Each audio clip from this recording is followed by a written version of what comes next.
नमस्कार, स्वागत है आप सभी का हमारे और एक नए और महत्वपूर्ण वीडियो में। अगर आप पीजीटी की तैयारी कर रहे हैं और अगर आप झारखंड से हैं या अन्य किसी भी राज्य से हैं और झारखंड पीजीटी अप्लाई किए हुए हैं तो ये वीडियो आपके लिए बहुत ही महत्वपूर्ण है। हम लोग देखे हैं इससे पहले की वीडियो में हिंदी भाषा का इतिहास, उसके बाद हिंदी साहित्य का इतिहास। हिंदी सिलेबस को 4 भागों में विभाजित किया गया है। पहला हिंदी भाषा का इतिहास, फिर हिंदी साहित्य का इतिहास, पद कृतियाँ और गद्य कृतियाँ। हम लोग का 2 भाग कंप्लीट हो चुका है। आज हम लोग एक नए भाग की शुरुआत करते हैं जो है पद कृतियाँ। पद कृतियाँ के अंतर्गत हम सभी को पढ़ना है कबीरदास के बारे में। तो कबीरदास के ग्रंथावली जो श्याम सुंदर दास द्वारा रचित है, यानी संपादक श्याम सुंदर दास है, इसे हम लोग जानेंगे विस्तार पूर्वक। उससे पहले कबीर का जीवन परिचय को जानना बहुत ज़रूरी है, क्योंकि कबीर का जीवन परिचय से संबंधित भी प्रश्न आते हैं। इसलिए कबीर परिचय को जानना सबसे पहले ज़रूरी है। फिर आगे की वीडियो में हम लोग कबीर ग्रंथावली को एक एक करके विस्तार पूर्वक पढ़ेंगे। तो चलिए शुरुआत करते हैं कबीर परिचय को। कबीर का जन्म काशी यानी वर्तमान नाम वाराणसी में सन 1398 ईस्वी में हुआ था तथा मृत्यु मगहर में सन 1518 में हुई थी। इसे आप याद रखेंगे, 1398 और 1518 मृत्यु। कबीर के जीवन के बारे में अनेक किंवदंतियाँ हैं। अनेक किंवदंतियाँ मतलब अनेक लोगों का अनेक मत है। उनके माता पिता व जाति को लेकर अनेक किंवदंतियाँ हैं, लेकिन यह तय है कि कबीर जुलाहा थे। क्या थे? जुलाहा थे, क्योंकि उन्होंने अपनी विभिन्न कविताओं में स्वयं को काशी का जुल्हा कहा है। कबीर के विधिवत साक्षर होने का कोई प्रमाण नहीं है। वो निरक्षर थे। मसी कागज छुओ नहीं, कलम गही नहीं हाथ। ये खुद कहते थे कि मसी कागज छुओ नहीं, मैं कभी कागज को छुआ नहीं, कलम गही नहीं हाथ, मतलब आज तक अपने हाथ में कलम पकड़ा तक नहीं। जैसे कबीर की पंक्तियाँ भी इसका प्रमाण देती है। उन्होंने देशाटन और सत्संग से ज्ञान प्राप्त किया था। आप प्रश्न उठा सकते हैं कि आखिर जब वो कागज़ छुआ नहीं और कलम हाथ में लिया नहीं तो फिर उनको इतना ज्ञान की प्राप्ति कहाँ से हुआ? तो उन्होंने देशाटन और सत्संग से ज्ञान प्राप्त किया था। किताबी ज्ञान के स्थान पर आँखों देखे सत्य और अनुभव को प्रमुखता दी है। जो आँख में देखते थे उसी को सत्य और अपने अनुभव के आधार पर उन्होंने किसी भी तथ्यों का प्रमुखता दी है। चलिए आगे कहा जाता है कि कबीर का जन्म किसी विधवा ब्राह्मण कन्या से विधवा ब्राह्मण कन्या से हुआ। लोकोपवाद मतलब अपवाद के भय से ब्राह्मणी ने लहरतला ताल मतलब तालाब में फेंक दिया था। लोगों के भय से क्या किया था?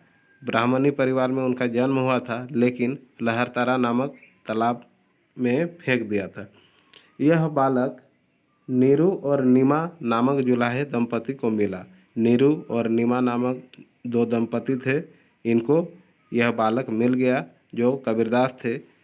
इसी जुलाहे दंपति ने इस बालक का लालन पालन किया। नीरू और नीमा क्या थे? जुलाहा परिवार के थे, यानी मुस्लिम थे। आगे चलकर यही बालक कबीर के रूप में प्रसिद्ध हुआ। आगे चलकर क्या बना? कबीर बना। कबीर की जाति के संबंध में हजारी प्रसाद द्विवेदी अपनी पुस्तक कबीर, हजारी प्रसाद द्विवेदी की क्या है पुस्तक? कबीर में प्राचीन उल्लेखों, कबीर की रचनाओं, प्रथाओं, वयनजीवों, बुनकर जातियों की रीति रिवाज का विवेचन विश्लेषण करके दिखाया है कि आज की वयनजीवी जातियां में से अधिकांश किसी समय ब्राह्मण श्रेष्ठता को स्वीकार नहीं करती थी। जोगी नामक आश्रम भ्रष्ट घर बारियां की एक जाति सारे उत्तर और पूर्व भारत में फैली थी। ये नाथपंथी थे। कपड़ा बुनकर और सूत काटकर या गोरखनाथ और भरथरी के नाम पर भीख मांगकर जीविका चलाया करते थे। मुसलमानों के आने के बाद ये लोग धीरे धीरे मुसलमान होते रहे। कबीरदास जी इन्हीं नया धर्म का आंतरिक जातियों में पालित हुए थे। कबीर की पत्नी का नाम लोई व पुत्र का नाम कमाल व पुत्री का नाम कमाली था। इसे भी आप याद रखेंगे। पत्नी का नाम लोई, पुत्र का नाम कमाल और पुत्री का नाम कमाली था। एक बार कबीरदास जी ने पंचगंगा घाट पर, कहाँ पर? पंचगंगा घाट पर थे। वहाँ पर स्वामी रामानंद जी स्नान के लिए आए थे। तब रामानंद जी का पैर कबीरदास जी पर पड़ गया। रामानंद जी ने कहा, राम राम कह, राम राम कह। कबीरदास जी इन शब्दों को गुरु मंत्र मानकर राम की उपासना करने लगे और रामानंद को अपना गुरु मान लिया। यहीं से कबीरदास अपना गुरु किनको मानते हैं? रामानंद को।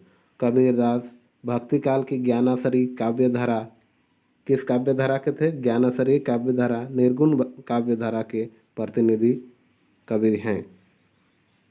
कबीर रामानंद के शिष्य थे, किंतु कबीर के राम रामानंद के राम से है। बल्कि आप ये नहीं कह सकते कि कबीर के जो राम है वो वाल्मीकि या तो फिर रामायण वाले राम से हैं। उनसे इनका राम भिन्न था, इसलिए ही कबीर के संप्रदाय का स्पष्ट पता नहीं चलता है। कबीर की रचनाओं में नाथों, सिद्धों और सूफी संतों की बातों का प्रभाव मिलता है। वे कर्मकांड और वेद विचारों के विरोधी थे तथा जाति भेद, वर्ण भेद और संप्रदाय भेद के स्थान पर प्रेम, सद्भाव और समानता का समर्थन करते थे। कबीर तथा अन्य निर्गुण संतों की उलट बंसिया प्रसिद्ध है। उलट बंसिया का पूर्व रूप हमें सिद्धों की संधा भाषा में मिलता है। किस भाषा में?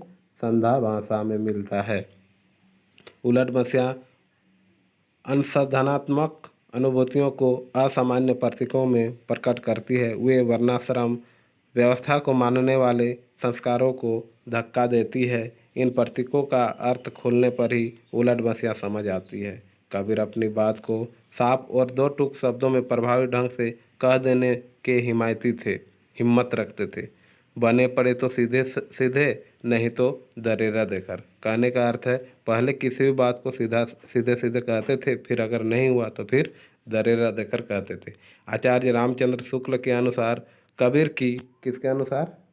आचार्य रामचंद्र शुक्ल के अनुसार कबीर की भाषा सद्दूकड़ी अर्थात राजस्थानी व पंजाबी मिली हुई खड़ी बोली है।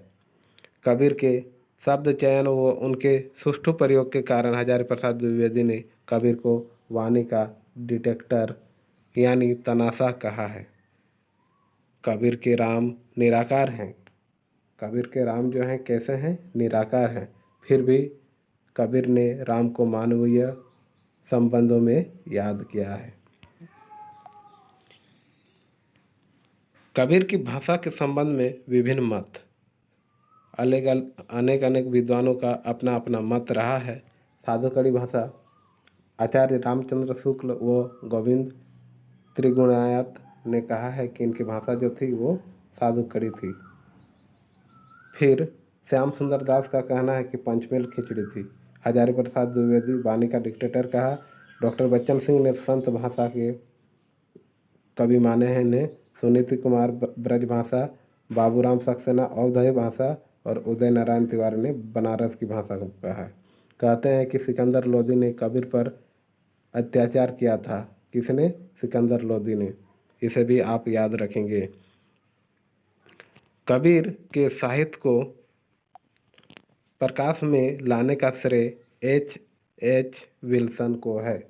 किन्हें है? H.H. विल्सन को। इन्होंने कबीर को साहित्य में लाया था। सन 1903 में H.H. विल्सन ने, कब? 1903 में कबीर के ग्रंथों की खोज कर उनकी संख्या 8 बताई है। कितनी ग्रंथों की संख्या? 8 बताई। हजारी प्रसाद द्विवेदी ने कबीर को भगवान विष्णु के नृसिंह अवतार की प्रतिमूर्ति माना है। डॉक्टर नागेंद्र के अनुसार कबीर की रचनाएं हैं अगाध मंगल, अनुराग सार, बानी, साखी, रेखता, मोहम्मद बोध, विवेक सागर और ज्ञान सागर। कबीर के शिष्य धर्मदास, कबीर के शिष्य कौन थे? धर्मदास ने कबीर की रचनाओं का संकलन बीजक, बीजक बीजक बड़ी बी होना चाहिए, बीजक इस प्रकार लिखा जाता है, बीजक नाम से किया। बीजक के 3 भाग हैं, रामायणी, शबद और साखी। बीजक के कितने भाग हैं? 3, रामायणी, शबद और साखी। साखी भाग में दोहों का संकलन, किसका संकलन? दोहों का संकलन किया गया। इसमें 59 अंग हैं। कितना है? 59 अंग। प्रथम अंग गुरुदेव को अंग और अंतिम अंग की बात करें तो अभिहर को अंग है। इस प्रकार शबद भाग में कबीर के पदों का संकलन है, रामायणी भाग में कबीर के पदों व चौपाइयों का संकलन है। इसी प्रकार साखी दोहों में है, रामायणी और शबद ब्रज भाषा में है, जो उस समय मध्य देश की काव्य भाषा थी। आगे लिखते हैं कि कबीर के काव्य का संकलन श्याम सुंदर दास ने कबीर ग्रंथावली नाम से और अवध्या सिंह उपाध्याय ने कबीर वचनावली नाम से किया।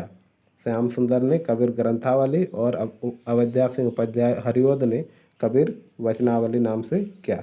कबीर की मृत्यु कब हुई? 1518 ईस्वी में। कहाँ पर? मगहर जिला बस्ती में हुई थी। जब कबीर की मृत्यु हुई थी तो हिंदू और मुसलमानों में विवाद हो गया। किस प्रकार? हिंदू शव को जलाना चाहते थे, हिंदू क्या करना चाहते थे? शव को जलाना चाहते थे और मुसलमान दफनाना चाहते थे। लेकिन बाद में पाया गया कि कबीर का शव अंतर्धान हो गया, मतलब गायब हो गया, और उसकी जगह क्या हो गया? शव की जगह फूल आ गए। उन फूलों में से फूलों को मुसलमान ने दफना दिया, कुछ फूलों को हिंदुओं ने जला दिया। अपना विधि विधान दोनों धर्म का अपना अपना होता है। हिंदू शव को जलाते हैं, मुस्लिम क्या करते हैं? दफनाते हैं। तो लास्ट में क्या हो जाता है कि उनके शव की जगह फूल आ जाते हैं। फूलों को दोनों बांट लेते हैं, दोनों संप्रदाय, हिंदू और मुसलमान, और फिर हिंदुओं ने फूलों को जला दिया और मुसलमानों ने उन्हें दफना दिया। प्रसिद्ध पंक्तियाँ अगर बात करें तो भक्ति द्रविड़ उपजी लाए रामानंद, प्रकट किया कबीर ने 7 देव 9 खंड। इनकी प्रसिद्ध पंक्तियाँ हैं। काहेरी नलिनी तू कुम्हालिनी, ढाई आखर प्रेम की पढ़े सो पंडित होए, नैया बीच नदिया डूबती जाए, माया मठगिनी हम जानी। उसके बाद है चलती चाकी देख कर दिया कबीरा रोए, दो पाटन के बीच में साबुत बचा न कोई, निर्गुण राम जपो रे भाई, अविगत की गति लखी न जाई। इस प्रकार ये जो है इनकी प्रसिद्ध पंक्तियाँ थी। इसके बाद अंत में हम लोग बात करेंगे प्रसिद्ध कथन की। किन किन विद्वानों ने इनके बारे क्या क्या कहा है, इसे भी जानना बहुत ज़रूरी है। इसमें कोई संदेह नहीं है कि ठीक मौके पर जनता के उस बड़े भाग को संभाला जो नाथ पंक्तियों के प्रभाव और भक्ति रस से शून्य पड़ता जा रहा था। किनका कथन है? आचार्य रामचंद्र शुक्ल का। संत कवियों में कबीर के बाद के कवि वैसे ही दिखाई पड़ते हैं जैसे चंद्रोदय के बाद नक्षत्रमालाएं। किनका कथन है? डॉक्टर बच्चन सिंह का। साहित्य जगत में कबीर जैसा अक्खड़ और निराला जैसे धाकड़ कोई और कवि नहीं हुआ। किनका मानना था? हजारी प्रसाद द्विवेदी का। भाषा पर कबीर का जबरदस्त अधिकार था। भाषा उनके सामने नृत्य करती थी, थिरकती थी। वे तो वाणी के डिक्टेटर थे, हजारी प्रसाद द्विवेदी का कथन है। कबीर तो उजाड़ का फूल है जो किसी मालिक की देखरेख में विकसित नहीं हुआ। लू व बारिश के थपेड़े उसके साथ संघात करते रहे पर उसकी गंध कभी मंद नहीं पड़ी, हजारी प्रसाद द्विवेदी लिखते हैं और इनका ये कथन था। इस प्रकार इनका जो जीवन परिचय था, कवि परिचय जो था कबीरदास की, यहीं पर समाप्त होती है। आशा और उम्मीद करते हैं कि वीडियो आपको बहुत पसंद आया होगा। वीडियो को अंत तक देखने के लिए आपको बहुत बहुत धन्यवाद।